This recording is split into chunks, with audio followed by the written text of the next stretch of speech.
Babukeli namukelekile ke futhi kule channel yethu. Namhlanje ke sikhuluma ngodaba olushiya abantu abaningi bekhuluma enkundleni zokuxhumana.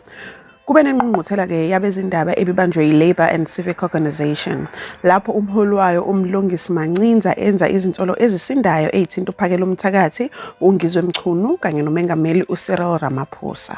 Ngaphambi kokuthi siqhubeke kubalekile ukucacisa ukuthi lokho esizokhuluma ngakho kuyizinsolo ezenziwe nguMlungisi Mancinza. Lezi zinsolo azikakafakazelwe enkantolo futhi bonke abantu okukhulunywa ngabo banalo ilungelo lokuphendula nokuyivikela. Ake siqale ekuqaleni.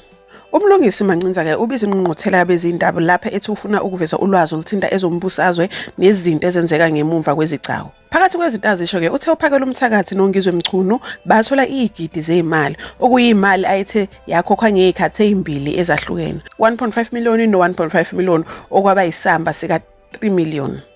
Uphinde washo ke futhi ukuthi le mali ihlobene nabantu abasondelene nomengameli Cyril Ramaphosa. Lezi zinsolo ke zasheshe zasabalala einkundleni zokuxhumana. Abantu baqala ukwabelana amavideo, ukubhala imibono yabo nokuphikisana ngalolu daba. Kukhona abantu abathi akufanele abantu baxhume eziphethweni ngoba okwamanje kuseyinsolo kuphela. Bathi ke kufanele ukube nobufakazi obuqinile ngaphambi kokuthi umuntu asolwe noma agwetshwe emphakathini. Ngakho lonke uhlangothi ke labo kwenziwe izinsolo ngabo baphikile ukuthi bathole le mali.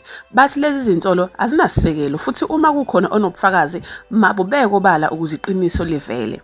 Nokho ke lokhu azange kumise abantu einkundleni zokuxhumana, imbono yabo ibihlukene kakhulu. Abanye abantu babhale bathi uma lokhu kuyiqiniso sizoba sidumele kakhulu ngoba besibathembile laba bantu. Abanye ke bathi asifuna amahlebezi, sifuna ubufakazi obucacile ngaphambi kokukholwa noma yini. Abanye futhi nabo bathi uma umuntu esola abanye ngezinto ezinkulu kangaka kufanele aveze bonke ubufakazi ukuze abantu bayibonele. Njengamanje ke abantu abaningi basalinda ukubona ukuthi kuzovela yini ubufakazi obengeziwe noma iziphathimandla zizophenya yini ngalolu daba. Kuze kube manje ke akukho kanto lesinqume ukuthi lezi zinsolo ziyiqiniso noma zingamanga. Ngakho ke sizolinda sibone ukuthi kuzokwenzakani ezinsukwini ezizayo.